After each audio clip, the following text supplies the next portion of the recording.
So definitely one of the highest quality niche brands on the market currently is Xerjoff. The brand has been around for such a long time and they have composed some of my absolute favorite ingredients on the market. In today's episode, we're going to be going over the 10 Xerjoff fragrances that I think would work spectacularly well for the summertime. I'm excited to share the list with you, so make sure to stay tuned.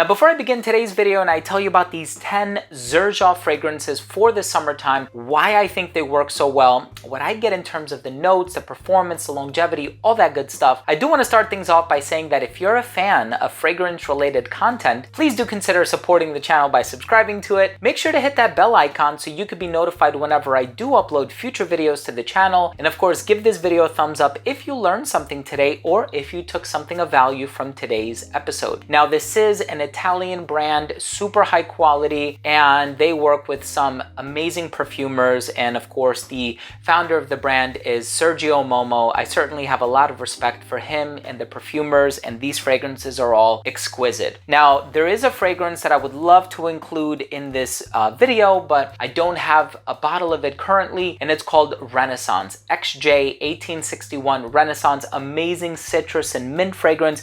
But no worries, there is another citrus and mint fragrance in this list, so let's go ahead and dive into it. The first fragrance I want to talk about is called Oroville. Oroville is a great African orange flower, tobacco, and chamomile fragrance. So if you're looking for something that is citrusy, but it's also a little bit on the floral side of things, a little bit dark on account of the tobacco that's in here, and also the chamomile adds this really unique component to it. Definitely check out Oroville, and I acquired this fragrance many years ago, which is why it's in the old presentation. Let's call it the legacy presentation. It sounds a little classier. The next fragrance that I want to talk about is Djala. Now, this fragrance has this African orange flower ingredient.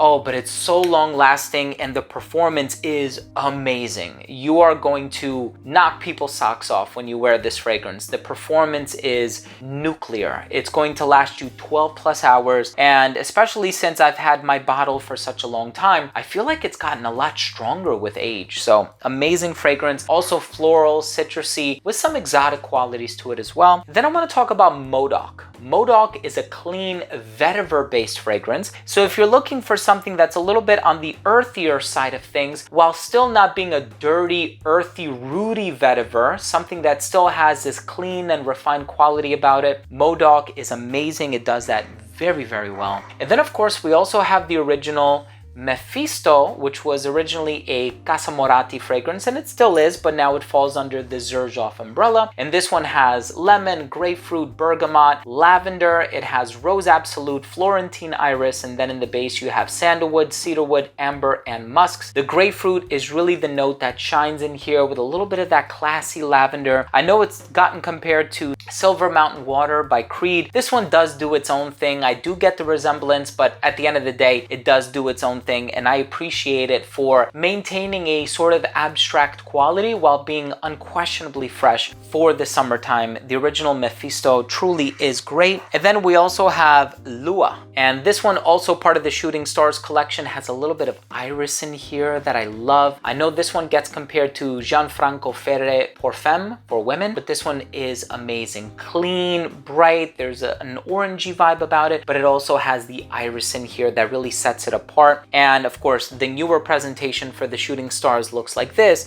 as opposed to these three. But I personally love Luau, especially if I'm looking for something that's a little bit more on the floral side of things, on the explicitly floral side of things. Of course, I also really love DACS. Now, this fragrance has resin, so it has a little bit of benzoin in here as well. It also has orange in the opening. In terms of the full note breakdown, you have tuberose, Brazilian mandarin, tobacco, Italian Tuscany orris, benzoin, and apopanax, which is the sweet myrrh. And then in the dry down, you have tolu balsam, musk, and bourbon vanilla. So I like that it's orangey. It has this refreshing quality, but it's a little bit on the sweet side of things as well with that vanilla ingredient. It's not a gourmand, and the sweetness is not too overwhelming that it can't be enjoyed in the summertime. I feel like DACS and Renaissance are the two fragrances from that collection that do so well in the summertime. And then this is the mint and citrus fragrance that I was alluding to earlier. This is Torino 21, and this is from the Join the Club collection, and that's indicated by the bluish hue on the bottle. So this has lemon, it has mint, it has some herbal ingredients, I think blackcurrant if I'm remembering correctly, kind of adding to that musky vibe, but also has a little bit of basil. I've done a video on this one. If you'd like to check it out, I'm gonna leave a card up here.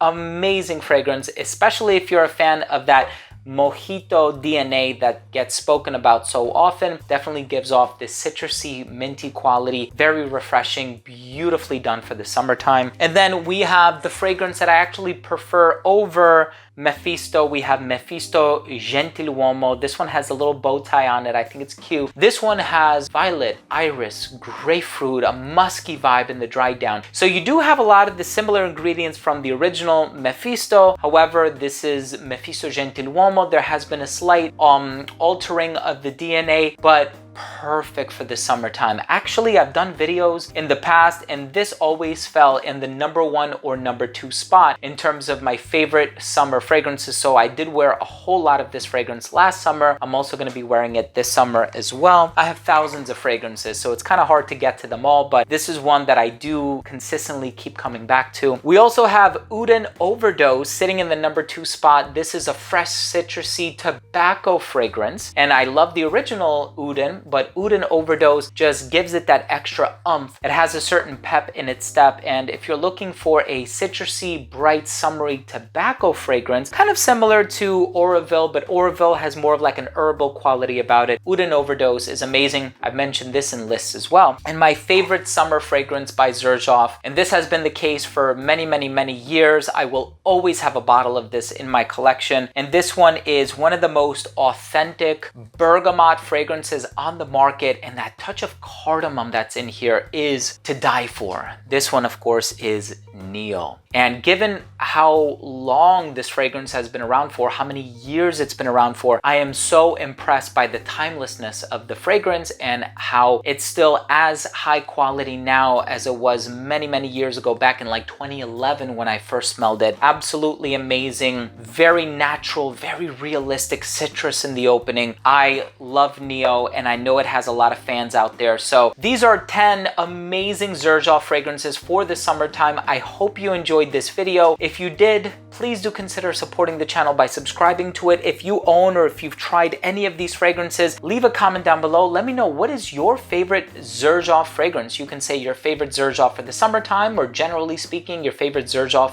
ever. Just leave a comment down below. Always love the interaction. Also hit that bell icon so you can be notified whenever I do upload these videos to the channel, and I upload on a daily basis. Give the video a thumbs up. Love you guys, and we'll see you tomorrow. Bye.